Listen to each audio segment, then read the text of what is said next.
الحمد للہ رب العالمین والصلاة والسلام علی سید الانبیاء والمرسلین وعلی آلہ واصحابہ واہل بیتہ اجمعین اما بعد اعوذ باللہ من الشیطان الرجیم بسم اللہ الرحمن الرحیم وذکر فإن الذکریٰ تنفع المؤمنین قال النبی صلی اللہ علیہ وسلم الدین النصیحہ وقال النبی صلی اللہ علیہ وسلم من تشبہ بقوم فہو منہم او کما قال علیہ الصلاۃ والسلام۔ بزرگان محترم اور گھروں میں سننے والی دینی مائیں اور بہنیں، آپ حضرات نے دین سے رغبت اور محبت کی بنیاد پر یہ اصلاحی پروگرام دین کی باتیں سننے سنانے کا منعقد کیا ہے،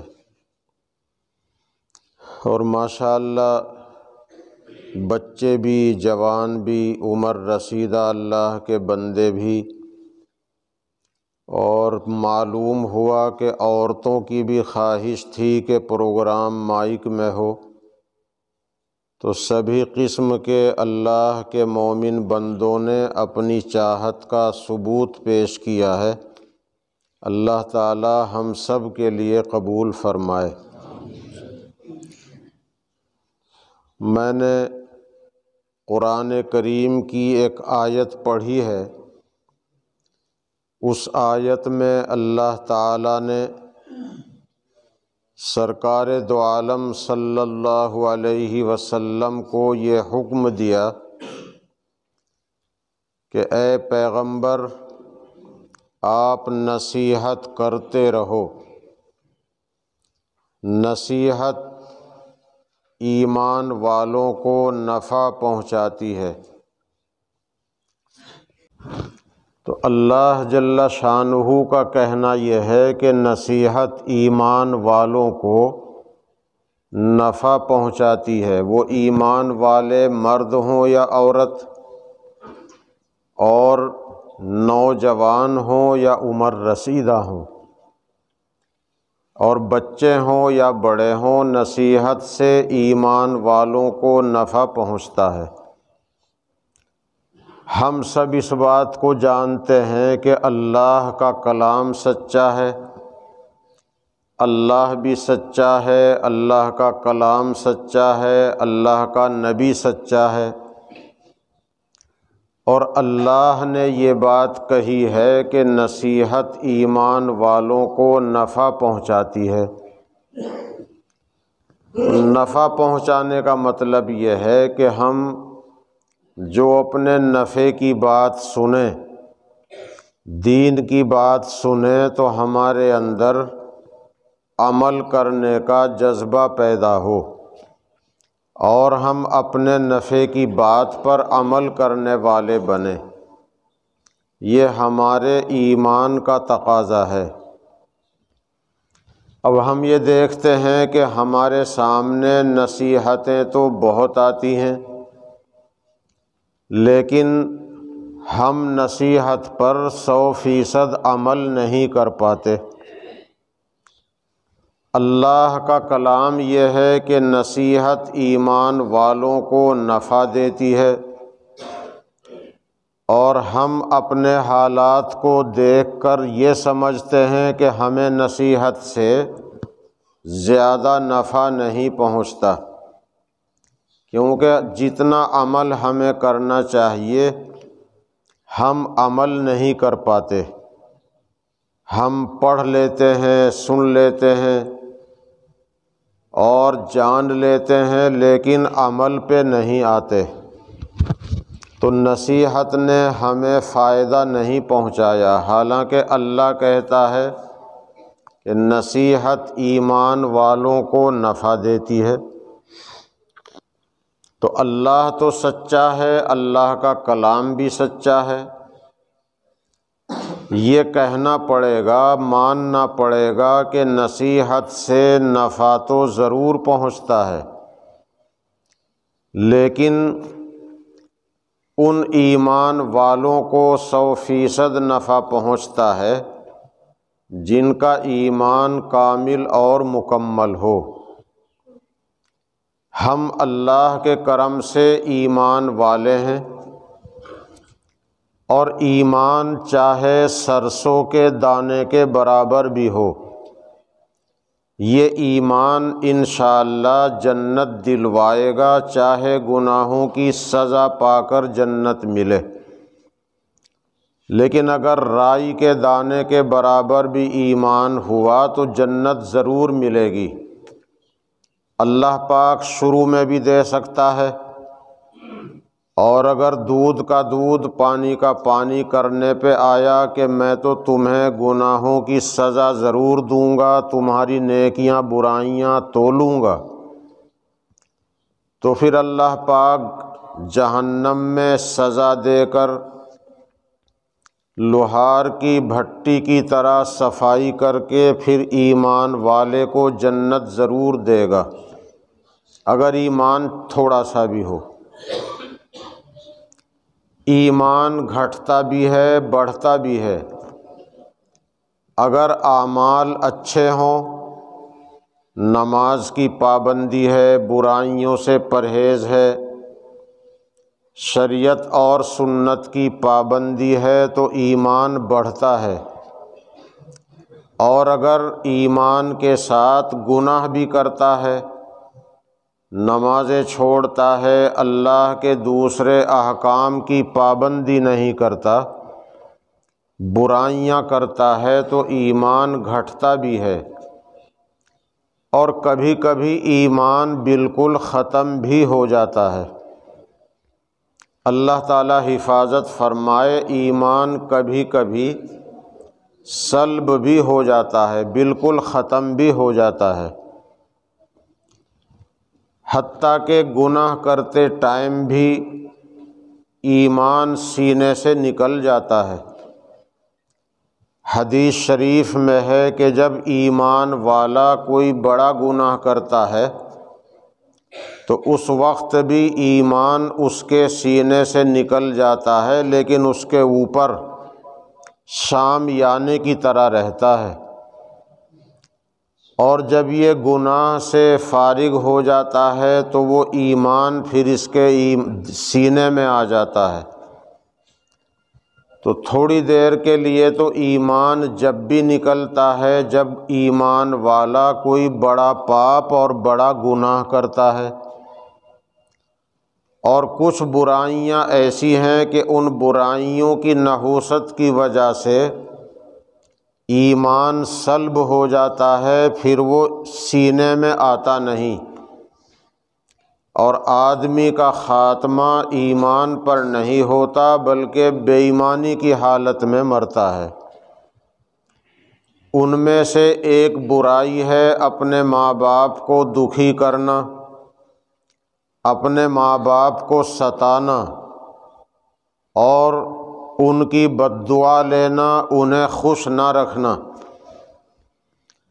اور ایک بڑی بیماری، ایک بڑی برائی جس کی وجہ سے ایمان بالکل ختم ہونے کا اندیشہ ہے، وہ ہے نشہ۔ نشہ چاہے وہ بھانگ کا ہو، چاہے وہ چرس کا ہو، چاہے وہ فیم کا ہو، چاہے وہ نشے کی گولیاں ہوں، چاہے انجیکشن ہوں، چاہے نشے کے کیپسول ہوں، اور چاہے اسمیک ہو۔ نشہ جیسے آدمی کی زندگی کو برباد کرتا ہے، جیسے اس کے دل کو، اس کے گردوں کو کھا جاتا ہے، ایسے ہی نشہ ایمان کے لیے بھی گھن کی طرح لگ کر ایمان کو ختم کر دیتا ہے۔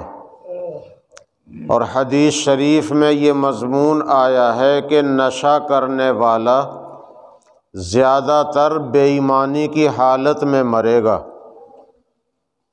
جب اس کی موت آئے گی تو موت سے پہلے ہی ایمان سلب ہو جاتا ہے، ایمان ختم ہو جاتا ہے، اور جب بے ایمانی کی حالت میں مرتا ہے تو اس کو کبھی بھی جنت نصیب نہیں ہوگی، وہ ہمیشہ ہمیش کے لیے جہنم میں جلے گا۔ یہ تو ایمان ہی ایسی چیز ہے کہ اس کی بدولت جنت ضرور ملے گی، چاہے تو پہلے ہی مل جائے، اور اگر زیادہ ہی گناہ گار ہے تو سزا پا کر مل جائے گی، لیکن اگر ایمان ہی نہ ہو پھر کبھی جنت نصیب نہیں ہوگی۔ تو ایمان والے کو نصیحت نفع دیتی ہے، اس ایمان والے کو 100% نفع دیتی ہے جس کا ایمان مکمل ہو۔ جیسے ایک آدمی 5 روپے 10 روپے 100 روپے اس کی جیب میں ہو اور وہ یہ کہے کہ میں پیسے والا ہوں، اور وہ قسم بھی کھا سکتا ہے کہ میں پیسے والا ہوں، کیونکہ 5 روپے 10 روپے اس کے پاس موجود ہیں، وہ بھی پیسہ ہے، لیکن یہ 5-10 روپے کی آج کل کوئی ویلو نہیں۔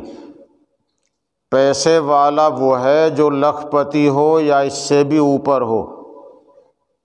5-10 روپے 1000 10 20 ہزار والا پیسے والا نہیں کہلاتا، حالانکہ پیسہ وہ بھی ہے، لیکن پیسے والا کروڑ پتی کہلاتا ہے۔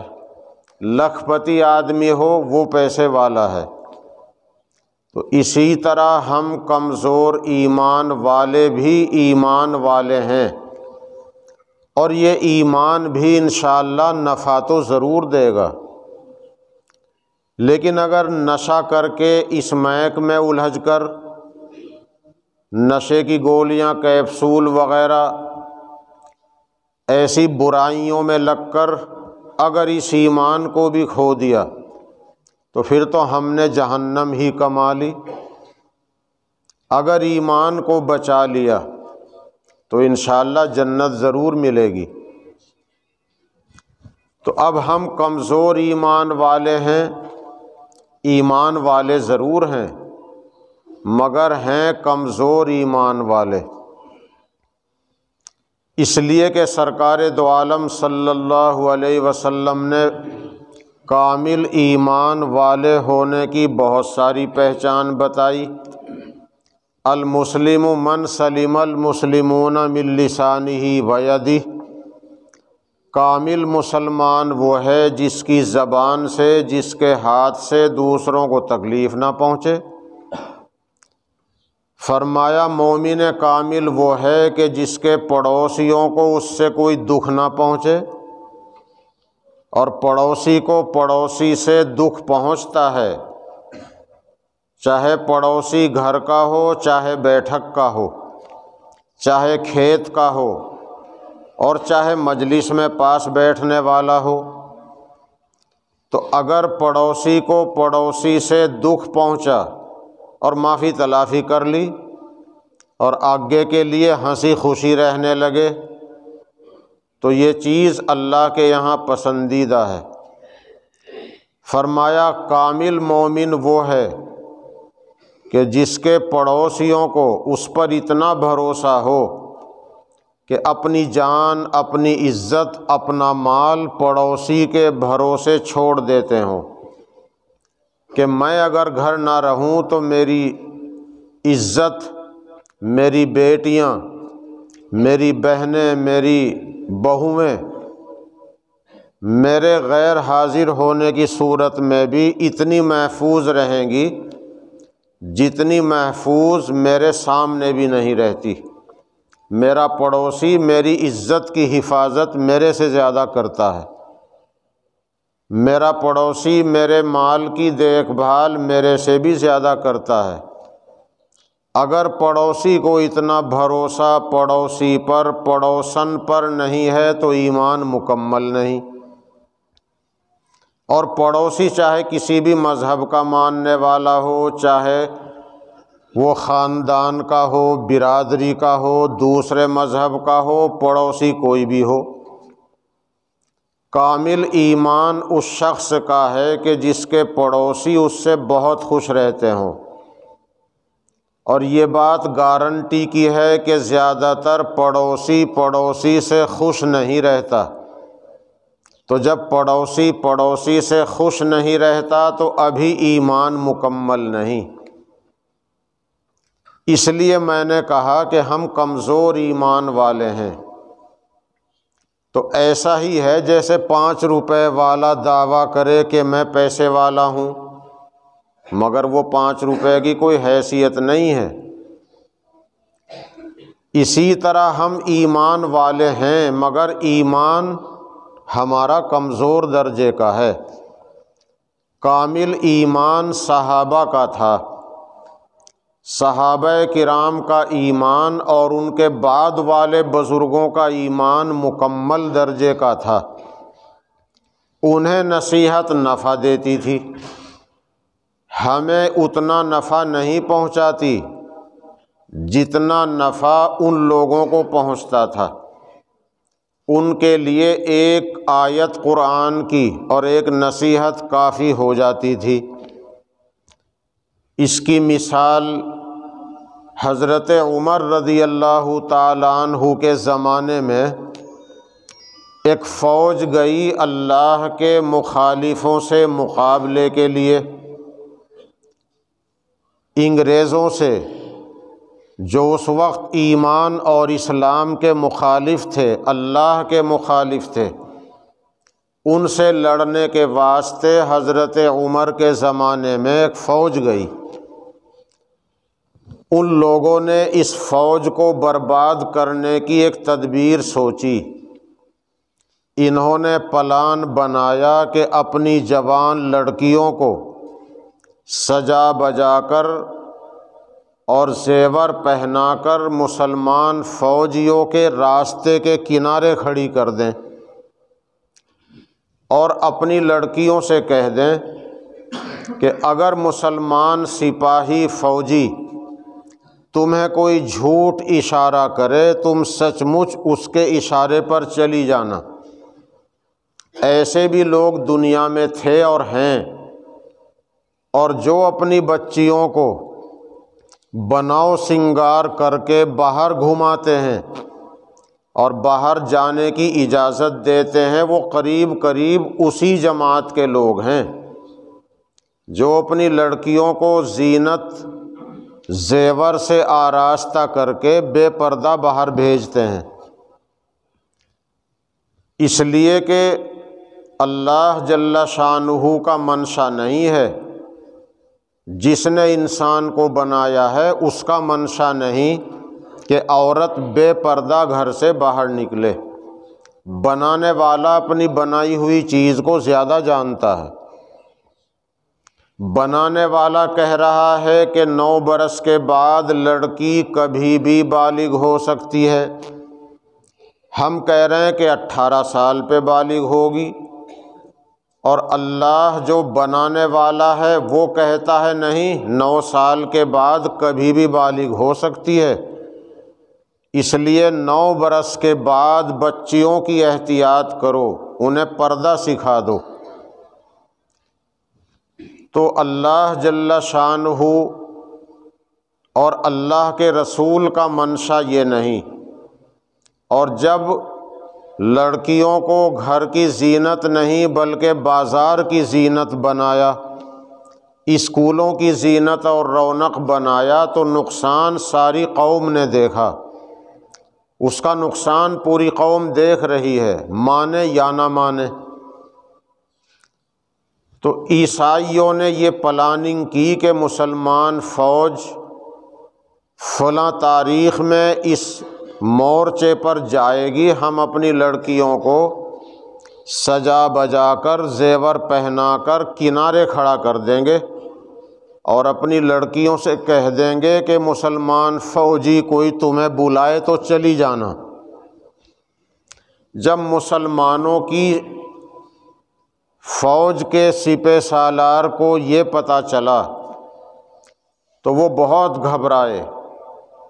وہ جانتے تھے کہ اگر قوم کے اندر بلات کاری آ گئی تو پھر قوم کی خیر نہیں،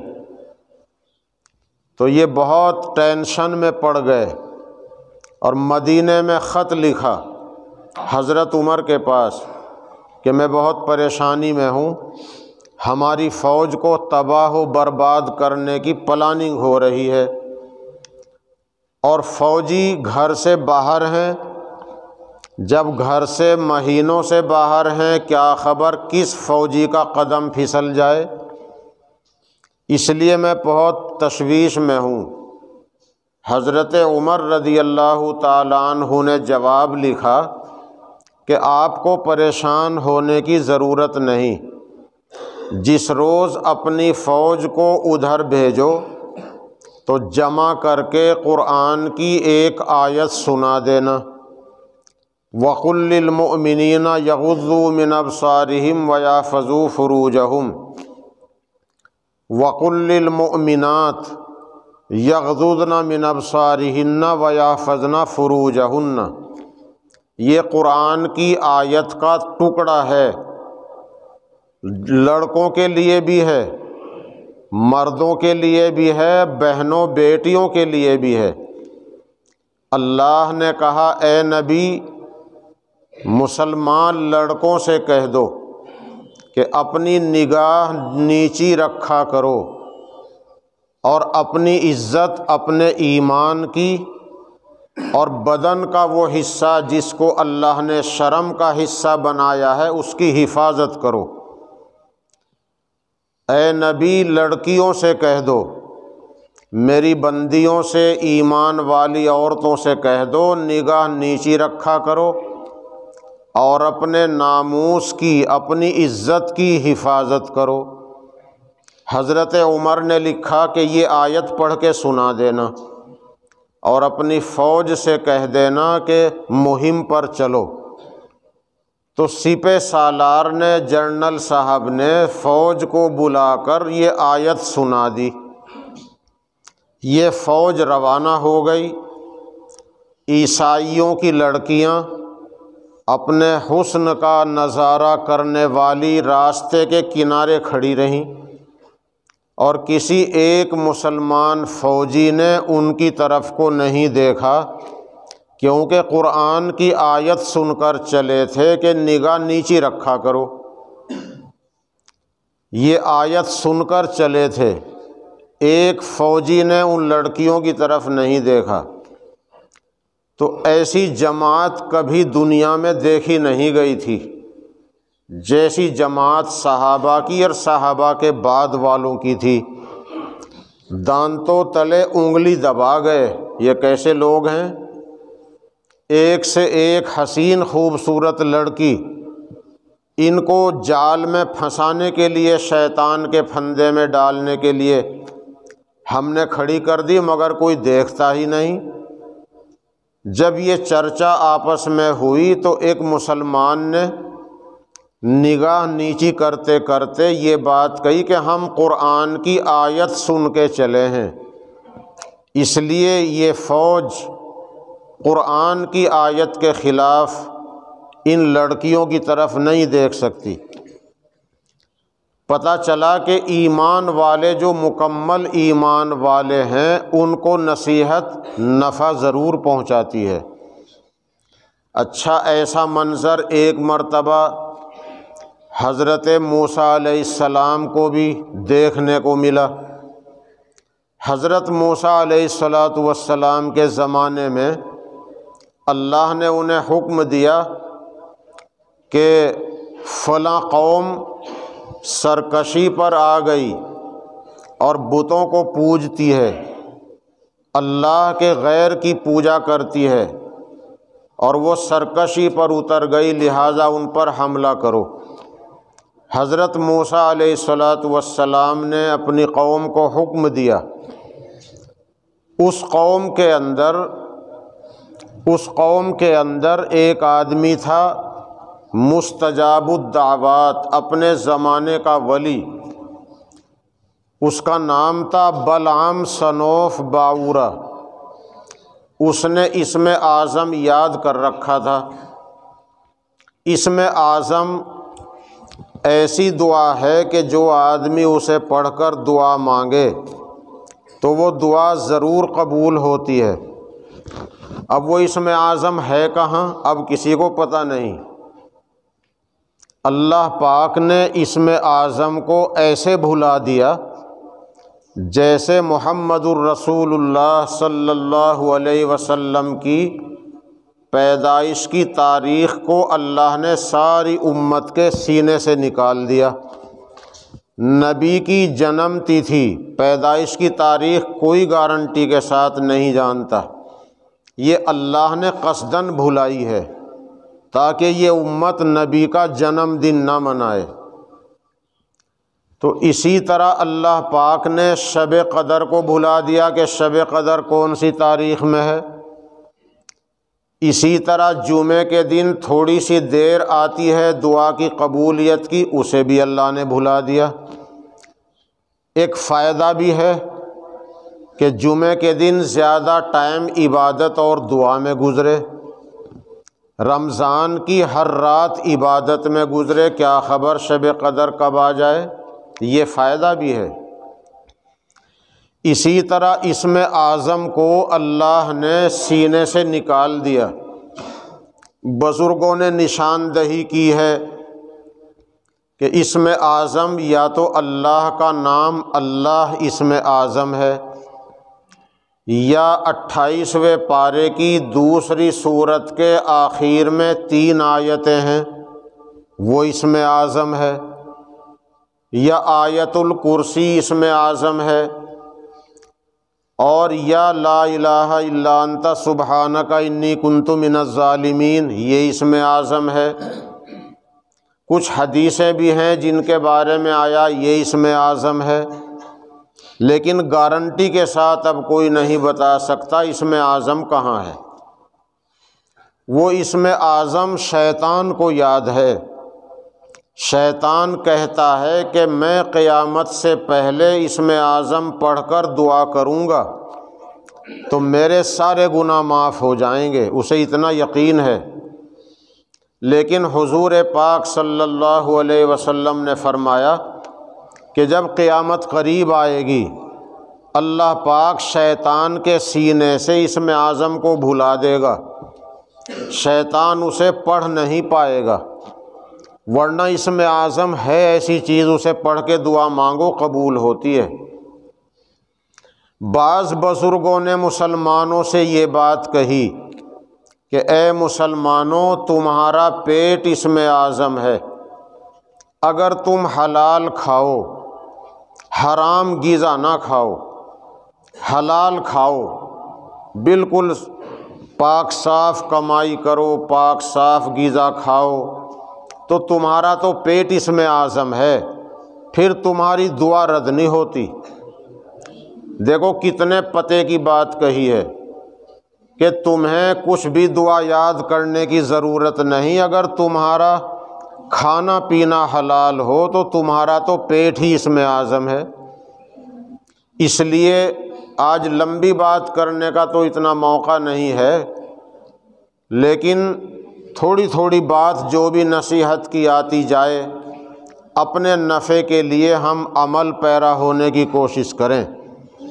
ہمارا پیٹ اسم اعظم ہے، اگر حلال غذا کھائیں، اس لیے حرام سے بچیں۔ اسم اعظم شیطان کو یاد ہے، اسے یقین ہے کہ میں اسم اعظم پڑھ کے دعا کروں گا، اور دیکھو 10,000 سال سے زیادہ ہو گئے شیطان کو جنت سے نکلے ہوئے۔ حضرت آدم علیہ السلام کو 11,000 سال سے اوپر ہو گئے زمین پر آئے ہوئے، اور قیامت کا ابھی کچھ پتہ نہیں۔ اسے یقین ہے کہ میرے سارے گناہ معاف ہو جائیں گے جب میں اسم اعظم پڑھ کے دعا کروں گا، ایسی چیز ہے اسم اعظم۔ تو وہ بلعام صنوف باورا کو یاد تھا، اس قوم کے اندر یہ ولی آدمی تھا، اس کی قوم اس کے پاس آئی اور اس کی قوم نے کہا کہ موسیٰ ہمارے اوپر چڑھائی کرنا چاہتے ہیں، تم اس کے لیے بد دعا کر دو۔ بلعام صنوف باورا نے کہا کہ وہ برحق نبی ہے، میں اس کے حق میں بد دعا کر کے خود تباہی مول لینا نہیں چاہتا۔ تو دیکھو اس کی قوم نے پھر کیا تدبیر کی، بہت ساری دولت اکٹھی کی اور دولت سے اس کا گھر بھر دیا، اور پھر اس کی بیوی کو بہکایا کہ اپنے شوہر کو تیار کر لو، ہمارے حق میں دعا کر دے۔ یہ مال ایسی ہی چیز ہے، مال کے لالچ میں آ کر بلعام کی بیوی نے اسے آمادہ کر لیا، تو وہ صاف صاف بد دعا کے لیے تیار تو نہ ہوا، لیکن اس نے یہ کہا کہ ٹھیک ہے میں اپنی قوم کے لیے دعا کر دوں گا، موسیٰ کے لیے بد دعا نہیں کر سکتا۔ تو ایک ٹیلے پر گیا اور وہاں جا کر اپنی قوم کے لیے کامیابی کی دعا کرنے لگا، مگر یہ زبان اللہ کے اختیار میں ہے۔ وہ کہتا تھا یا اللہ میری قوم کو کامیاب کر، اور زبان سے نکلتا تھا یا اللہ موسیٰ کو کامیاب کر۔ تو قوم کے لوگوں نے اس کو پیچھے سے دھکا دیا کہ کمبخت، اتنی دولت تجھے دے دی اور دعا پھر بھی موسیٰ کے لیے کر رہا ہے۔ اس نے کہا کہ میری زبان میرے کنٹرول میں نہیں ہے، میں تمہارے لیے دعا نکالنا چاہتا ہوں لیکن خود بخود موسیٰ کے لیے نکل رہی ہے۔ اس سے اندازہ لگائیے، حالانکہ اللہ تو مالک ہے، کوئی اسم اعظم پڑھ کے دعا کرے اللہ قبول نہ کرے اس کی مرضی ہے، لیکن اللہ نے اسم اعظم کو نہیں بھلایا اس سے، وہ اسم اعظم پڑھ کے دعا مانگنا چاہتا تھا قوم کے لیے، اللہ پاک نے دعا نکلوائی موسیٰ کے لیے، تو حضرت موسیٰ کے حق میں قبول ہو گئی، اور اس کی زبان کتے کی طرح لٹک گئی اور یہ کتے کی طرح ہونکنے لگا، اور اس نے کہا کہ میری تو دنیا بھی گئی آخرت بھی گئی، میں تو برباد ہو گیا، لیکن اب میں تمہیں کامیابی کی ایک شکل بتاتا ہوں۔ جب موسیٰ کی قوم اور ان کی فوج تمہاری طرف آئے تو اپنی لڑکیوں کو سجا بجا کر ان کے لیے راستے کے کنارے مکانوں کی چھتوں پر کھڑی کر دینا، اور اپنی لڑکیوں سے کہہ دینا اگر موسیٰ کا فوجی کوئی تمہیں بلائے تو دریغ نہ کرنا، انہی کے ساتھ چلے جانا۔ یہ سجھاؤ دیا اس نے بلعام صنوف باورا نے۔ یہ وہ شخص ہے کہ جس کو اللہ پاک کتے کی شکل دے کر جہنم میں بھیجے گا، اور اصحاب کہف کا کتا اس کو اللہ تعالیٰ اس کی شکل دے کر اسے جنت میں بھیجے گا۔ وہ اللہ کے نیک بندوں کے ساتھ رہا تھا، اور اس نے یہ حرکت کی مال و دولت کے لالچ میں آ کر، تو اس کو کتے کی شکل دی جائے گی اور جہنم میں جائے گا۔ جب اس نے اپنے آپ کو برباد ہوتا دیکھ لیا تو پھر اس نے سجھاؤ دیا کہ اب میں تمہیں ایک بات بتاتا ہوں، اگر تم موسیٰ کو ناکام نامراد کرنا چاہتے ہو اپنی لڑکیوں کو تیار کر دو، اگر وہ بلاتکاری کے لیے چلی جائیں اس کی قوم کے لیے تو یہ اس کی قوم برباد ہو جائے گی، یہ ایسی چیز ہے بلاتکاری۔ تو ایسا ہی کیا انہوں نے۔ حدیث شریف میں ہے رسول پاک صلی اللہ علیہ وسلم نے فرمایا کہ موسیٰ علیہ السلام کی فوج نے بھی اپنے آپ کو بچایا، نگاہ کو بچایا، اپنے دامن کو بچایا، مگر ایک بد نصیب نے ایک لڑکی کو لیا اور موسیٰ علیہ السلام سے اجازت مانگی کہ مجھے اجازت دو میں اس کو اپنے ساتھ رکھوں۔ انہوں نے فرمایا غیر محرم کو ساتھ رکھنے کی اجازت نہیں، میں اللہ کے حکم کے بغیر کسی غیر محرم کو ساتھ رکھنے کی اجازت نہیں دے سکتا۔ اس نے کہا آپ اجازت دیں یا نہ دیں میں اس کو ساتھ رکھوں گا۔ وہ ساتھ رہا اور صرف ایک آدمی نے بلاتکاری کی تو اللہ کا غضب آیا، ہزاروں آدمی مر گئے۔ پھر حضرت موسیٰ علیہ السلام کے ایک پوتے نے، بھائی کے پوتے نے تلوار اٹھائی اور اس کے ٹھکانے پر جا کر اس کی گردن اڑا دی، اس جوڑے کی گردن اڑا دی جنہوں نے بلاتکاری کی تھی، اور اس کے بعد دعا کی اللہ ان کی وجہ سے غضب آیا ہے، میں نے ان کا خاتمہ کر دیا، اے اللہ اپنے غصے سے ہماری حفاظت فرما۔ تو حدیث میں ہے کہ اللہ کا غضب اس وقت ٹھنڈا ہوا۔ کہنے کا منشا یہ ہے رسول پاک صلی اللہ علیہ وسلم نے یہ واقعہ سنا کر ہمیں یہ سندیش دیا ہے، یہ پیغام دیا ہے کہ بلاتکاری کو برادری میں، خاندان میں، اپنی قوم میں داخل نہ ہونے دو، اس لیے کہ اگر قوم کے اندر بلاتکار آتا ہے تو قوم کی خیر نہیں۔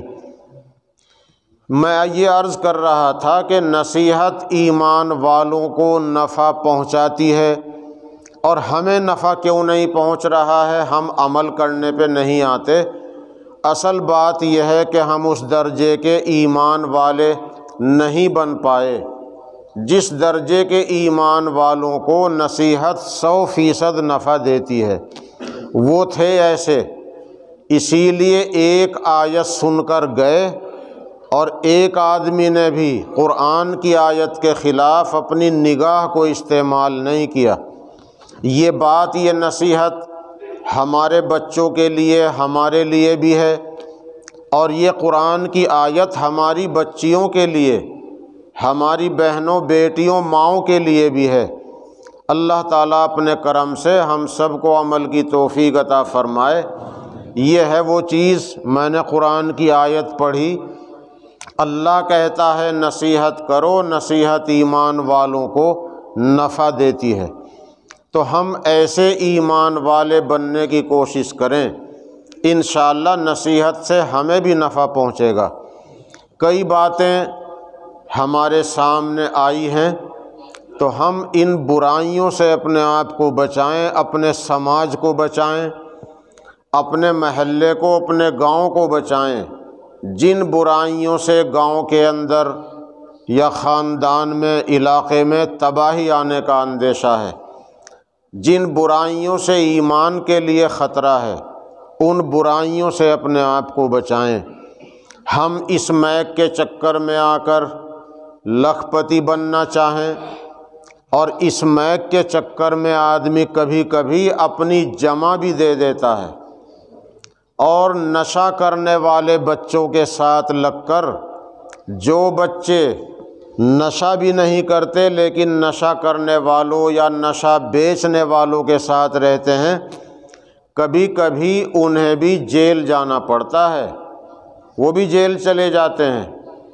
اس لیے اگر اچھی صحبت میں رہیں گے، اس کی مثال ایسی جیسے عطر بیچنے والے کے پاس کھڑے ہو، عطر نہ ملے تو خوشبو تو آ ہی جاتی ہے، اور لوہار کی بھٹی کے پاس کھڑے ہوگے، اگر پتنگے کپڑوں پر نہ گرے تو دھواں تو ضرور لگے گا۔ اس لیے جو بچے برائی کی طرف جا رہے ہیں ان کو نصیحت کریں، انہیں سمجھائیں، نہیں مانتے تو ان کا ساتھ چھوڑ دیں، ورنہ وہ دنیا میں بھی اور آخرت میں بھی ہماری بھی بربادی کا سبب بن سکتے ہیں۔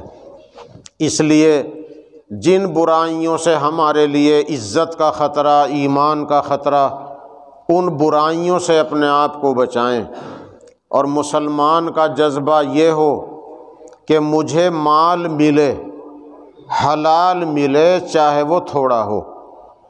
اگر حلال مال تھوڑا بھی ہو اس میں برکت ہوتی ہے، حلال مال اگر کم بھی ہو اس میں برکت ہوتی ہے، اور اگر حرام کمایا، ناجائز کمایا، زیادہ کمایا، اس میں کوئی برکت نہیں، جو اس کا نقصان ہے وہ تو ہو کے رہے گا مگر برکت اس میں نہیں۔ حضرت شیخ الحدیث مولانا محمد زکریہ صاحب رحمۃ اللہ علیہ نے ایک واقعہ لکھا ہے کہ ایک ماں باپ کے یہاں 3 لڑکے تھے، 2 لڑکے نالائق تھے، ایک لڑکا لائق تھا۔ جیسے خلیفہ ہارون رشید کے یہاں کئی لڑکے تھے، مامون، امین اور اسی طرح معتمن۔ تو ہارون رشید کی ایک بیوی نے یہ کہا کہ خلیفہ جی آپ میرا بیٹا ہے امین، آپ اس کی اتنی قدر نہیں کرتے جتنی مامون کی کرتے ہیں۔ مامون دوسری ماں سے تھا، دوسری بیوی سے تھا، امین دوسری سے تھا۔ تو امین کی اماں نے کہا کہ میرے امین کی آپ اتنی محبت نہیں کرتے جتنی مامون کی کرتے ہو۔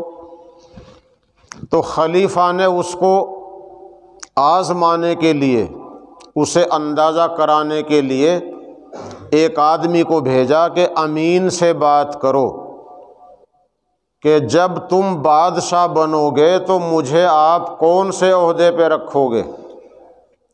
ایک درباری نے امین سے جا کر بات کی کہ جب تمہیں خلافت ملے گی، گدی پہ بیٹھو گے تو مجھے کیا درجہ دو گے؟ تو امین نے کہا میں آپ کو اپنا پرتینidھی بناؤں گا۔ امین نے کہہ دیا تمہیں پی اے بناؤں گا۔ پھر اس کو بھیجا مامون کے پاس، مامون سے پوچھا کہ جب تم اپنے باپ کی جگہ گدی پہ بیٹھو گے مجھے کیا درجہ ملے گا؟ تو مامون نے چپت مارا اور چپت مار کر یہ کہا کمبخت میرے ابا کی جلدی موت چاہتا ہے۔ تو ایک تو امین تھا جس نے ایک دم کہا تجھے پرتینidھی بناؤں گا، اور ایک مامون تھا، مامون نے اسی کو چپت لگا کر کہا میرے ابا کی موت جلدی چاہتا ہے، میرے ابا لمبی عمر پائیں، میرے ابا کی عمر لمبی ہو، اس کی تمنا یہ تھی۔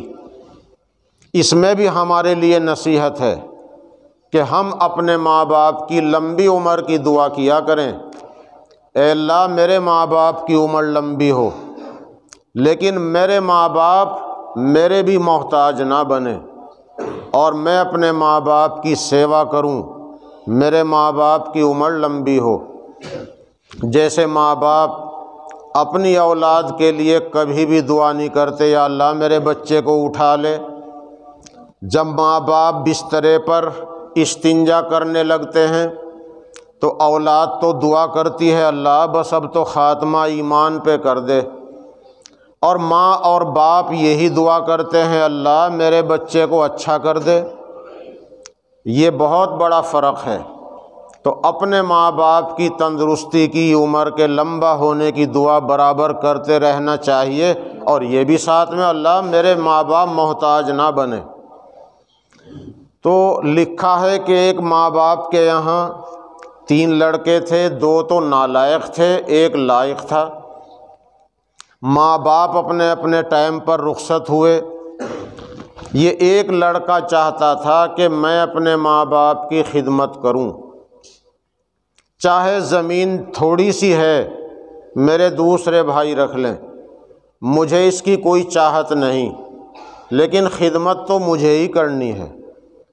جیسے آج کل بہت سے بچے، بہت سی بہویں اپنے ساس سسر کو اور لڑکے اپنے ماں باپ کو بوجھ سمجھتے ہیں اور بوجھ سمجھ کر بانٹ لیتے ہیں۔ کوئی تو یہ دیکھتا ہے کہ ان میں سے کون سے کے بدن میں جان زیادہ ہے اسے میں رکھ لوں، میرے ڈنگروں کو گھاس ڈالے، میرے بچوں کو کھلائے، کچھ تو کام آئے۔ تو بہت سی بہویں، بہت سے لڑکے ماں باپ کو بوجھ سمجھ کر بانٹتے ہیں کہ بھائی ایک کو میں رکھ لوں، ایک کو تم رکھ لو، ایک کی سیوا میں کروں، ایک کی تم کرو۔ کبھی مہینہ بانٹتے ہیں، کبھی سال بانٹتے ہیں۔ کہ بھائی 1 مہینہ کھانا میں کھلاؤں گا، 1 مہینہ تم کھلاؤ۔ اگر اپنے ماں باپ کو بوجھ سمجھ کر بانٹ رہے ہیں، ساس سسرے کو بوجھ سمجھ رہی ہیں، یہ بانٹنا اچھا نہیں ہے۔ کل کو اللہ سب کی عمر لمبی کرے، تندرستی کے ساتھ ایمان پہ قائم رکھتے ہوئے اللہ سب کو لمبی عمر دے، بڑھاپا ہمیں بھی آئے گا، یہ تو کبھی تم بھی ساس بنو گی، کبھی لڑکے بھی سسر بنیں گے، تو پھر تمہارا کیا انجام ہوگا وہ سوچ کے کرنا چاہیے۔ اپنے ماں باپ کو یا ساس سسرے کو بوجھ سمجھ کے نہ بانٹو۔ ہاں، اگر ہر بہو ہر بیٹا یوں کہے کہ ماں باپ میری جنت ہیں، میری ماں چاہے کیسی بھی ہو اس کے قدموں تلے میری جنت ہے، میرا باپ میرے لیے جنت کا دروازہ ہے، یہ جنت تو مجھے رکھنی ہے، تم چاہے کچھ بھی کرو، ماں باپ کو میرے حصے میں لگاؤ، ان کی سیوا میں کروں گا۔ اگر ہر بچہ ہر بہو ضد کرے بھئی یہ جنت تو مجھے چاہیے، اس جنت کا مستحق تو میں بننا چاہتا ہوں، تو ہر ایک کہے گا بھائی مجھے بھی تو جنت چاہیے، میں کیوں نہ خدمت کروں۔ ہر بہو کہے گی میں کیوں نہ خدمت کروں۔ اب جب سب ضد کر رہے ہیں، اب اچھا لگتا ہے کہ بھائی جنت کی ضرورت سب کو ہے، چلو بانٹ لو، 1 مہینہ 1 سال 1 دن تم خدمت کرو، 1 دن ہمیں بھی موقع دو۔ یہ اگر اس طرح کرتے ہیں تو پھر تو اچھا ہے۔ اور اگر بوجھ سمجھ رہے ہیں کہ ماں باپ بیچارے بیمار ہیں، دوائی کے لیے محتاج، زمین جائیداد ان کے نام، اور محتاج ہو گئے پیسے کے، دوائی کے لیے پیسہ مانگ رہا ہے، تو ایک بیٹا اپنی بیوی کے سامنے دینے کو تیار نہیں کہ بیوی ناراض ہو جائے گی، تو کیوں دے رہا، تیرے پاس کوئی زیادہ حصہ ہے، اس کے پاس تو تیرے سے بھی زیادہ ہے، وہ کیوں نہ دے، تو کیوں دے رہا ہے۔ تو یہ بات ہی اچھا نہیں۔ اپنے ماں باپ کی خدمت اپنے لیے دنیا اور آخرت کی راحت سمجھیں۔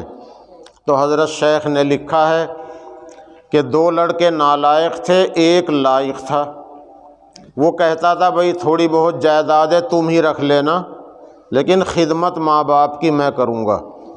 انہوں نے ایسا ہی کیا، اس غریب نے اپنے ماں باپ کی خدمت کی، وہ دونوں اپنے اپنے ٹائم پر رخصت ہو گئے، ماں بھی انتقال کر گئی، ابا کا بھی انتقال ہو گیا، اور یہ خدا کا فیصلہ ہے کہ ماں باپ کو سکھی رکھنے والا آج نہیں تو کل دنیا میں ضرور سکھی رہے گا، اس کی اولاد سکھی رہے گی، اور ماں باپ کو دکھی کرنے والا ضرور دکھی ہو کے مرے گا۔ حدیث میں ہے کہ جو سزا آخرت میں ہے وہ تو ہے ہی، ماں باپ کو دکھی کرنے والے کو سزا دنیا میں بھی ضرور ملتی ہے۔ تو اب وہ دونوں تو انتقال کر گئے، اور یہ لڑکے جنہوں نے اپنے ماں باپ کی خدمت کو بوجھ سمجھا تھا، ان پہ بھی تنزلی آ گئی، ان کا بھی کاروبار نیچے چلا گیا، اور یہ غریب جس نے اپنے ماں باپ کی خدمت کی تھی، اس کو دیکھو اللہ تعالیٰ نے کیسے لکھ پتی بنایا۔ اصل بات یہ سمجھانے کی ہے کہ وہ لڑکا جس نے اپنے ماں باپ کی خدمت کی، اور ایک چیز اس کے اندر اور تھی جو ابھی سامنے آئے گی، اس چیز کی بدولت یہ لکھ پتی بن گیا۔ اس کو کسی نے خواب میں بتایا، ارے فلاں تو پریشان رہتا ہے، تیرے بال بچوں کے تن پر پورے کپڑے بھی نہیں رہتے، دیکھ ویرانے جنگل میں فلاں پیڑ کے نیچے سونے کے اتنے سکے دفن ہیں، وہ تیرے لیے حلال ہیں، وہ کسی کے ہے نہیں، اگر تیرا جی چاہے تو نکال لے۔ تو اس نے معلوم کیا کہ سونے کے ان سکوں میں برکت بھی ہے یا نہیں۔ کہنے والے نے کہا برکت ان میں نہیں ہے، تو اس نے کہا کہ میں ایسا مال نہیں چاہتا جس میں برکت نہ ہو۔ دیکھو سونے کے سکے چھوڑ دیے، حالانکہ وہ چوری کے نہیں تھے، وہ کسی کا حق نہیں تھا، اس کے لیے وہ جائز تھا۔ اگر یوں پتہ ہو فلاں کی زمین ہے اور فلاں کا مال ہے تو پھر تو ناجائز تھا، وہ تو سرکاری زمین تھی اور اس کے لیے جائز تھا، لیکن برکت اس میں نہیں تھی۔ جیسے ہمارے بچے کوئی جوا کھیلنے لگے، خدا نہ خواستہ ہم سٹہ لگانے لگیں، تو سٹے میں پیسہ تو ہاتھ آ جاتا ہے، کبھی کبھی جوئے میں بھی پیسہ ملتا ہے، جیسے اسمیک بیچ کر بھی ہم پیسہ کما سکتے ہیں، لیکن اس میں برکت نہیں، بربادی ہے، آخرت کی بھی اور دنیا کی بھی۔ تو اس آدمی نے کہا میں ایسا مال نہیں چاہتا جس میں برکت نہ ہو۔ بالکل ایسا ہی خواب ایک دفعہ اور آیا، اس نے پھر وہی سوال جواب کیا اور اس نے کہا میں ایسا مال نہیں چاہتا۔ ایک دن اس کو خواب نظر آیا کہ فلاں پیڑ کے نیچے چاندی کا 1 روپیہ دفن ہے، اگر تیرا جی چاہے تو نکال لے۔ اس نے کہا کہ اس 1 روپے میں برکت ہے یا نہیں؟ کہنے والے نے کہا ہاں اس میں برکت ہے۔ اس نے ارادہ کر لیا کہ ہے تو 1 ہی روپیہ لیکن ہے برکت والا، تو برکت والا ہونے کی وجہ سے یہ نہیں سوچا تھوڑا ہے، ارادہ کر لیا کہ اسے تو میں نکال لوں گا۔ تو دن میں کچھ اوزار لے کر گیا اور زمین کو کھودا، وہ 1 روپیہ چاندی کا مل گیا۔ اور پھر اللہ پاک نے اس کے دل میں بات ڈالی کہ مچھلی بہت دنوں سے نہیں کھائی، چلو آج مچھلی ہی لے آؤں۔ تو مچھلی لایا اور مچھلیوں کے پیٹ جب چاک کیے تو اللہ نے ہیرے نکال دیے، مچھلیوں کے پیٹ سے ہیرے نکل گئے، لکھ پتی بن گیا۔ بزرگوں نے لکھا ہے کہ لکھ پتی بنانے کی مین وجہ 2، ایک وجہ تو یہ کہ اس نے اپنے ماں باپ کی خدمت کی، اور وہ جو 2 نالائق تھے ان کا کاروبار نیچے کی طرف کو گیا تنزلی، اور اللہ نے اس کو ترقی دے دی۔ چنانچہ لکھا ہے کہ ایک تو ماں باپ کی خدمت، دوسری چیز وہ یہ چاہتا تھا کہ مجھ کو برکت والا مال ملے چاہے کم ہو، اس لیے سونے کے سکے 2 مرتبہ نہیں لیے کہ ان میں برکت نہیں، اور یہ چاندی کا 1 روپیہ لے لیا کیونکہ برکت تھی۔ اس لیے میرے پیاروں اور بزرگوں اور ماؤں اور بہنوں، اپنے آپ کو اس چیز کا بھی ہم پابند بنائیں کہ جو چیز حرام کمائی والی ہو اس کے قریب نہ جائیں، حلال کمائی ہو اگرچہ تھوڑی ہو، حلال میں برکت ہے، اسی میں نفع ہے، اور حرام چیز اگرچہ زیادہ ہے کوئی برکت بھی نہیں، اور دنیا میں بھی اس کی تباہی ہے اور آخرت میں تو بڑی بربادی ہے۔ اس لیے حرام سے بھی بچنے کی کوشش کریں، بد نگاہی سے بچیں، موبائل کا غلط استعمال، اگر موبائل کا غلط استعمال ہو رہا ہے تو یہ بھی بلاత్کاری سے کم نہیں ہے، بلاత్کار جیسا گناہ موبائل میں بھی ہو سکتا ہے اگر کوئی کرے، اور موبائل سے بڑی بڑی عبادت بھی ہو رہی ہے، موبائل سے بڑے بڑے کام بھی ہو رہے ہیں۔ جس نے موبائل بنایا ہے، جن کمپنیوں نے یہ موبائل ایجاد کیا نوجوانوں کی بربادی کے لیے، وہاں 24 گھنٹے موبائل چل ہی نہیں سکتا۔ جیسے کرکٹ ساری دنیا کو کھیل میں الجھا دیا، لیکن امریکہ کی اور برطانیہ کی کوئی ٹیم ہی نہیں، اور سارے ملکوں کی ٹیم ہے، اور ساری دنیا میں کھیل ترقی پر ہے مگر وہاں کوئی ٹیم نہیں۔ ایسا سننے میں آتا ہے کہ جہاں کی کمپنیوں نے یہ موبائل ایجاد کیا ہے وہاں 24 گھنٹے نیٹ چلتا ہی نہیں تاکہ ہمارے نوجوان برباد نہ ہوں۔ وہاں 24 گھنٹے میں سے چند گھنٹے کے لیے ایسا نیٹ چلتا ہے جس سے موبائل کا فل استعمال ہو۔ تو اب ہم اپنے ہاتھوں اپنے آپ کو برباد کر رہے ہیں۔ اس لیے ہمارے بچے، ہمارے بھائی اپنا نفع نقصان خود سوچیں۔ اللہ نے عقل دی ہے، نفع نقصان سوچ کر اپنا عمل کریں۔ اللہ تعالی ہم سب کو راہ راست پر قائم رہنے کی توفیق عطا فرمائے۔ تو میں نے قرآن کریم کی ایک آیت پڑھی تھی اور سرکار دو عالم صلی اللہ علیہ وسلم کی ایک حدیث۔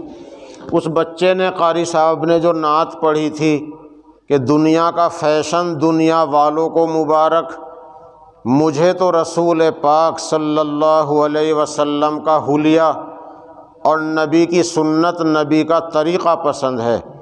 ہم سب مسلمان ہیں، محمدی ہیں، تو دنیا کا فیشن دنیا کو مبارک ہو۔ ہمیں مسلمانوں کو اپنے نبی کی سنت اور نبی کی طریقت، نبی کی سنت، شریعت وہ محبوب اور پسندیدہ ہونی چاہیے۔ جیسے صحابہ کرام کو تھی، ایک صحابی نے دیکھا رسول اللہ صلی اللہ علیہ وسلم نے ککر کا کانٹا لگا رکھا بٹن کی جگہ، بس ککر کا کانٹا ہی لگاتے رہے کہ میرے نبی نے بٹن کی جگہ کیکر کا کانٹا لگا رکھا تھا، میں تو وہی لگاؤں گا۔ نہیں ملا ہوگا بٹن تو ہمارے نبی نے، جیسے ہم آل پین لگا لیا کرتے تھے، پہلے ہم لوگ پین لگا کے بھی اپنا گریبان چھپاتے تھے، تو اس طرح حضور پاک صلی اللہ علیہ وسلم نے کیکر کا کانٹا لگا لیا تھا۔ معاویہ ابن قر ایک صحابی ہیں تو انہوں نے وہی لگایا۔ ایک صحابی کے بال کچھ نامناسب سے تھے، جیسے ہمارے بہت سے بچے بالکل بیہودہ بال رکھتے ہیں، بیہودہ۔ کوئی سنجیدہ سمجھدار آدمی شاید اس کٹنگ کو پسند نہ کرے، اور اللہ کے رسول ہرگز پسند نہیں کریں گے۔ قیامت کے دن حقہ بیڑی پینے والوں سے اللہ کے رسول منہ نہیں پھیریں گے۔ حقہ بیڑی پینا حرام نہیں، وہ تو تمباکو ہے، تمباکو میں نشہ نہیں، صحت کے لیے نقصان دہ ہے۔ اگر کوئی پان کھاتا ہے، حقہ پیتا ہے، منہ کی صفائی رکھے، کم استعمال کرے، مسواک کا اہتمام کرے، اس سے تو رسول اللہ صلی اللہ علیہ وسلم منہ نہیں پھیریں گے۔ لیکن جو فیشن پرستی ہے لڑکیوں میں یا لڑکوں میں، جو یہودیوں کا، عیسائیوں کا طریقہ ہے پہراوے میں، بالوں کے رکھنے کٹانے میں، ایسے لوگوں سے اللہ کے رسول ضرور منہ پھیر کے بات کریں گے، اور شاید بات ہی نہ کریں۔ اس وقت ہمیں احساس ہوگا کہ ہم کہاں تھے۔ اس لیے سرکار دو عالم صلی اللہ علیہ وسلم نے جو طریقہ بتایا پہننے کا، اوڑھنے کا، بالوں کا، حلیہ بنانے کا، ہماری بچیاں، ہمارے بچے اسی حلیے کو اختیار کریں۔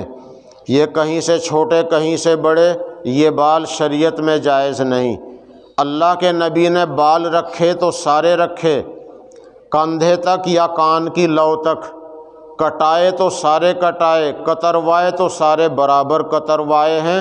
چھوٹے بڑے بال رکھنا مذہب اسلام میں نہیں، رسول اللہ صلی اللہ علیہ وسلم کی سنت اور شریعت میں نہیں۔ اسی طرح پہراوے کو دیکھو، پہراوے کے اندر بھی اگر ہم نے نبی کا طریقہ اختیار نہ کیا تو بعد میں پچھتاوا ہوگا۔ میں ایک واقعہ آپ کو سناتا ہوں، اس کے بعد انشاءاللہ بات ختم ہوگی۔ حضرت مولانا اشرف علی صاحب تھانوی رحمۃ اللہ علیہ نے ایک واقعہ لکھا ہے، ہماری بچیاں بھی سنیں، بچے بھی سنیں۔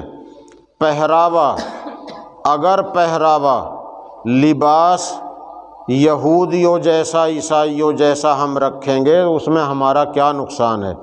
لڑکیاں بھی اس بات کو سمجھ لیں، لہنگا چنی اسلامی لباس نہیں۔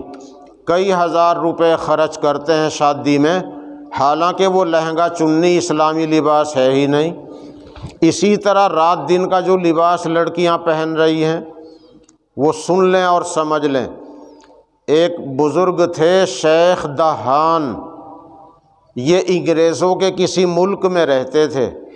حج کا زمانہ آیا، حج کرنے چلے گئے۔ انگریز کی ایک لڑکی در پردہ کلمہ پڑھ کر ایمان میں داخل ہوئی اور قرآن پاک پڑھنے کے لیے ان کے پاس آتی تھی۔ عیسائیوں کے یہاں اسلام کی مخالفت نہیں، یہودیوں کے یہاں ہے۔ عیسائیوں کے یہاں ایمان اور اسلام کی دشمنی اور مخالفت نہیں ہے۔ تو عیسائی کی ایک لڑکی کلمہ پڑھ کر قرآن پاک سیکھنے کے لیے ان کے یہاں آتی تھی، یہ حج کو چلے گئے۔ مکہ مکرمہ میں کسی پڑھے لکھے آدمی کا انتقال ہو گیا، شریعت کے دستور کے مطابق اسے دفن کر دیا۔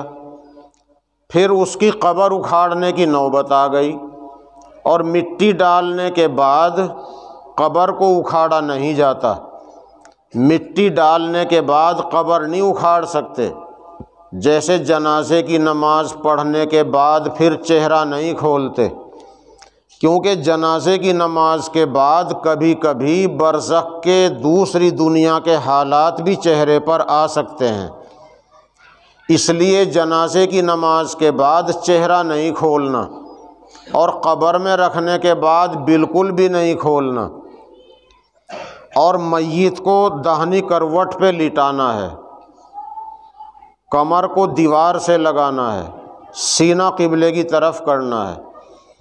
تو خیر قبر کو اکھاڑنے کی نوبت آ گئی۔ قبر اکھاڑنا عام حالات میں جائز نہیں، اور دیکھو آج کل تو کئی دفعہ ایک سال میں کئی مرتبہ سننے کو ملتا ہے کہ فلاں جگہ مردے کو دفن کرنے کے بعد قبر اکھاڑی گئی، پوسٹ مارٹم کیا گیا۔ مٹی ڈالنے کے بعد قبر اکھاڑنا جائز نہیں۔ یوں لکھا اگر کسی انجان نے مسلمان مردے کو اس طرح دفن کر دیا کہ پیر کر دیے قبلے کی طرف، سر کر دیا پورب کی طرف، اور مٹی ڈال دی، اب مٹی ہٹا کر اس کو صحیح نہیں کرنا، کیوں؟ قبر اکھاڑنا جائز نہیں۔ کیا خبر مردہ کس حال میں ہے؟ ابھی ٹنڈیڑے میں پچھلے ہفتے فون آ رہا تھا، مظفر نگر میں ٹنڈیڑا گاؤں ہے، کہ کئی دن سے پرانی قبر میں سے دھواں اٹھ رہا ہے۔ پرانی قبر ہے، گڈھا سا ہو رہا، دھواں اٹھ رہا ہے اور بند نہیں ہو رہا، کچھ جتن بھی کر لیا۔ مسئلہ بتائیے کیا کریں؟ مٹی ڈال سکتے ہیں؟ ہم نے کہا ہاں مٹی ڈال دیجئے، اللہ کو منظور ہوگا بند ہو جائے گا۔ کبھی کبھی اللہ پاک 10-20 سال میں کوئی ایسا واقعہ دکھاتا ہے، ورنہ اللہ نے مردے کے حالات پوشیدہ رکھے ہیں۔ تو جب مردے کے پیر کعبے کی طرف ہو گئے، انجانی میں رات کی اندھیری میں ہو گیا، اب مٹی ڈالنے کے بعد اسے بھی صحیح نہیں کر سکتے، تو دفن کرنے کے بعد پوسٹ مارٹم کے لیے لاش کا نکالنا جائز نہیں۔ قانون کچھ بھی کہے، اللہ کے قانون میں جائز نہیں۔ اور ہم کیوں ایسا کرتے ہیں کہ جی ہمیں تو شبہ ہے فلاں نے ایسا کیا ہے، تو اللہ کے حوالے چھوڑ دو، اللہ سب کچھ جانتا ہے کس نے کیا کیا ہے۔ اللہ مجرم کو پکڑے گا، اور ہم نے اگر پوسٹ مارٹم کرا بھی دیا تو شریعت پوسٹ مارٹم کی رپورٹ کو معتبر نہیں مانتی، ہماری حکومت ضرور مانتی ہے۔ ہمارے ملک کے قانون میں پوسٹ مارٹم کی رپورٹ بہت معتبر ہے، لیکن شریعت میں معتبر نہیں۔ پھر چلو پوسٹ مارٹم میں آ گیا تو اب ہم ایک کی جگہ کئی نام لکھوائیں گے، اور صوبے میں لکھوائیں گے، اور پکا کر کے لکھوائیں گے، اور لاش کو نکالنے کے بعد چیرا پھاڑی ہم کرائیں گے۔ ایک ظلم تو ظالم نے کر دیا، اب دوسرا ظلم لاش پر ہم کرا رہے ہیں۔ اور جب جنازہ گھر میں رکھا ہے تو پنکھے سے بھی ہوا نہیں کر رہے، نیم کی پتیوں سے ہوا کر رہی ہیں کہ مکھی نہ بیٹھ جائے، مکھی اس کو پہاڑ جیسی لگتی ہے۔ تو جب مکھی پہاڑ جیسی لگتی ہے اور نیم کی پتیوں سے مکھی اڑا رہے ہیں کہ پنکھا لگ جائے گا تو چوٹ لگے گی، اور پوسٹ مارٹم میں کیا چوٹ نہیں لگے گی؟ اس لیے پوسٹ مارٹم تو مجبوری کی چیز ہے، اگر کہیں قانونی مجبوری ہو تو کرانا پڑے گا، جتنا بچا جا سکے بچنا چاہیے۔ تو ایک ظلم تو اس نے کر دیا جس نے کیا ہوگا، پھر اب ہم کر رہے ہیں۔ ایک تو لاش پہ ظلم ہوا، اس کے بعد اگر نام غلط سلط لکھوا دیے وہ ہماری طرف سے ہوا۔ اس لیے میں نے یہ مسئلہ بتا دیا، اگر کسی کا بس کہیں چلتا ہو تو لاش کو نہ اکھڑوایا جائے، اللہ کے حوالے چھوڑ دیں، اللہ سب جانتا ہے۔ تو خیر کبھی کبھی قبر اکھاڑنی پڑ جاتی ہے، مثلاً کسی نے کوئی قیمتی سامان نگل لیا، لاکھوں روپے کی قیمت کا سامان ہے اور وہ دفن بھی کر دیا، اب اس کی قبر کو اکھاڑیں گے، اس کا آپریشن کر کے وہ سامان نکال کے اس کا دیں گے، یا کسی کی زمین میں بغیر اجازت کے دفن کر دیا، وہ زمین والا راضی نہیں، نہ قیمت لے کے خوش ہے، اپنی زمین خالی کرانا چاہتا ہے، تو قبر اکھاڑنی پڑے گی۔ ایسی کوئی نوبت آ گئی تو ان کی قبر اکھاڑنی پڑی جو مکے میں پڑھا لکھا آدمی دفن کیا تھا۔ لوگوں نے کہا چلو ان کی قبر اکھاڑ لیں، وہاں دیکھا تو وہاں وہ عالم ہے ہی نہیں جن کو دفن کیا تھا، وہاں تو ایک صندوق ہے۔ اب صندوق کھول کے دیکھا تو ایک لڑکی ہے، مردہ لڑکی ہے۔ یہ شیخ دہان جو انگریزوں کے ملک سے حج کرنے آئے تھے، انہوں نے دیکھ کے کہا یہ تو میری شاگردہ ہے، یہ انگریز کی لڑکی ہے، میرے محلے کی ہے، میرے پاس کلمہ پڑھ کے قرآن سیکھنے آتی تھی، یہ تو ایسی معلوم ہوتی ہے۔ عیسائی لوگ اپنے مردے کو صندوق میں رکھ کر دفناتے ہیں، تو اب لوگوں میں بڑا داعیہ پیدا ہوا کہ بھئی یہ کیسے، یہاں جس کو دفن کیا تھا وہ تو ہے نہیں، اور وہاں کی لڑکی یہاں کیسے آ گئی؟ اللہ کے لیے تو کوئی مشکل نہیں، اور مسلمان کے لیے ماننا کوئی مشکل نہیں، کیونکہ یہ تو اللہ کے غیبی نظام پہ یقین رکھتا ہے۔ اللہ کے فرشتوں کا نظام تو بڑا مضبوط ہے۔ تو حج سے فارغ ہو کر کچھ لوگوں نے طے کیا کہ ان کے شہر میں چلیں جہاں سے یہ حج کو آئے ہیں۔ وہاں جا کے دیکھا، معلومات کی اس لڑکی کا انتقال ہو گیا تھا اور ماں باپ نے اس کو عیسائیوں کی طرح دفن کیا ہے۔ ان سے اجازت لی، اس کی قبر اکھاڑی تو وہاں وہ صاحب ہیں جن کو مکے میں دفن کیا تھا۔ تو بہت اچنبھا ہوا کہ یہاں جس کو دفن کیا وہ مکے میں ہے اور جس کو وہاں دفن کیا وہ یہاں ہے۔ اللہ کے نظام میں تو کوئی مشکل نہیں۔ بس پھر اس وقت کے بزرگوں نے یہ فیصلہ کیا کہ یہ جو پڑھا لکھا آدمی مکے میں دفن کیا ہے، اس کی گھر والی سے ملو اور اس سے معلوم کرو کہ اس کے حالات کیسے تھے۔ تو ان لوگوں نے اس کی گھر والی سے ملاقات کی اور ان سے پوچھا کہ تمہارے شوہر کے حالات کیسے تھے ذرا بتاؤ۔ تو اس کی زبان سے یہ بات نکلی کہ وہ کبھی کبھی یوں کہتے تھے کہ عیسائی دھرم کی یہ بات اچھی ہے کہ اس میں میاں بیوی کے ملنے کے بعد غسل کرنا فرض نہیں، یہ نہانے کی مشقت ہمارے مذہب میں ہے، عیسائی مذہب میں نہانا نہیں ہے۔ تو وہ یہ بات کہا کرتے تھے، حالانکہ غسل کرتے تھے، پاک ہوتے تھے، لیکن یوں کہا کرتے تھے کہ عیسائی مذہب میں یہ بات اچھی ہے، نہانے کی مشقت نہیں۔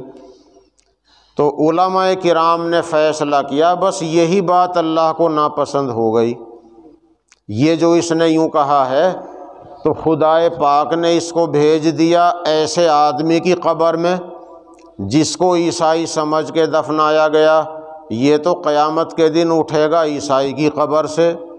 اور وہ لڑکی اسلام پسند کرتی تھی، قرآن پڑھنے آتی تھی، اسے اللہ نے اس کی قبر میں بھیج دی، یہ اٹھے گی عالم دین کی قبر سے، کیونکہ قرآن پڑھتی پڑھتی کا انتقال ہوا ہے۔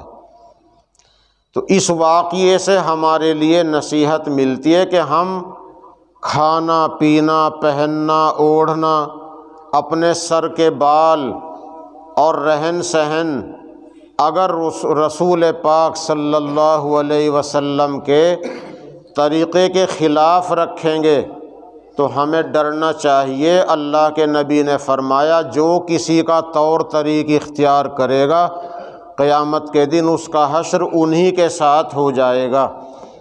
اللہ تعالی ہم سب کی دوسروں کی مشابہت اختیار کرنے سے حفاظت فرمائے۔ اللہ تعالی نیک عمل کی توفیق بخشے، برائیوں سے بچائے، اپنے لباس کو حلیے کو اسلامی بنا کے رکھیں، برائیوں سے بچیں۔ وآخر دعوانا ان الحمد للہ رب العالمین۔ یہ کچھ پرچیاں ہیں، ان میں سوال ہیں۔